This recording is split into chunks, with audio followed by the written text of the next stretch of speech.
Une guerre des symboles, jusque dans ce village à l'ouest de Paris, où le fondateur du régime, Khomeini, a vécu en exil. Ses opposantes ont obtenu que cette plaque commémorative soit bientôt cachée. C'est ici que 45 ans plus tôt, la révolution islamique, devenue l'une des pires dictatures au monde, a été organisée. Oui, parce que Pascal Boniface, on l'a oublié, mais l'ayatollah Khomeini, qui est à l'origine de la République islamique, était réfugié en France. Oui, Il y a une relation, on a une responsabilité quelque part. On ne peut pas savoir ce qu'il allait devenir. C'est-à-dire qu'il était en Irak, il avait été expulsé d'Irak, et donc il a été accueilli en France et à Neauphle-le-Château, donc dans les Yvelines, jusqu'à ce qu'il revienne de façon triomphale à Téhéran pour faire la En 79. En 79. Et puis ensuite, au départ, c'était une révolution. Il y avait aussi des libéraux. Il n'y avait pas que des religieux comme Khomeini. Et ensuite, je crois que c'est la guerre que l'Irak a lancée contre l'Iran qui lui a permis de basculer, de faire taire l'opposition et de prendre tous les pouvoirs. Et parmi les méfaits de Saddam Hussein, certainement que le renforcement du caractère théocratique du régime iranien compte beaucoup, puisque tous les républicains ou les libéraux ont été au fur et à mesure exécutés, emprisonnés ou chassés. Et Khomeini a profité de la guerre pour asseoir un pouvoir absolu sur son pays.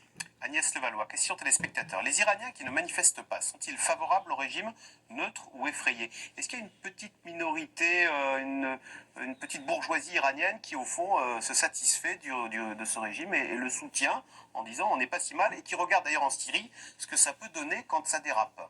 Alors c'est évident que comme dans tout régime, il y a une base et que le régime a encore une base qui est beaucoup moins importante aujourd'hui qu'elle ne l'était auparavant, évidemment, et en raison de ce que disait Delphine tout à l'heure, à savoir que la violence de la répression, en fait, a détourné même certains Iraniens qui étaient plutôt proches du régime et qui trouvaient que ces manifestations, finalement, n'allaient pas dans le bon sens, aujourd'hui sont en train de se détourner de ce régime, estimant que celui-ci fait preuve de beaucoup trop de violence et de répression par rapport aux revendications telles qu'elles sont exprimées par une partie de la population.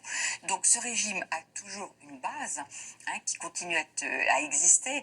Qu'est-ce qu'elle représente? C'est extrêmement difficile de savoir ce que peut représenter cette base. On parle de 15-20% de gens qui profitent directement de ce système et de ce régime, puisqu'il y a quand même aussi des avantages économiques, puisqu'il y a toute une économie qui a été mise en place, en particulier par les gardiens de la Révolution, et qui donc, eux, peuvent redistribuer une partie de cette manne financière qu'ils arrivent encore à capter en dépit des sanctions économiques qui frappent le pays et la majorité des Iraniens, mais il y a une partie de ce système qui profite de cette situation. Donc ceux-là, évidemment, vont continuer à le soutenir parce que c'est leur devenir qui est en jeu, comme en Syrie, dans un régime minoritaire, où il y a le régime de Bachar el-Assad a encore une base et qui lui permet de se maintenir.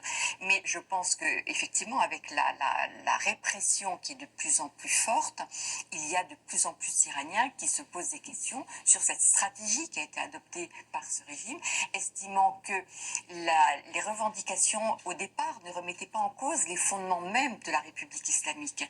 Or, aujourd'hui, ce que l'on voit de plus en plus, c'est que ce sont ces fondements même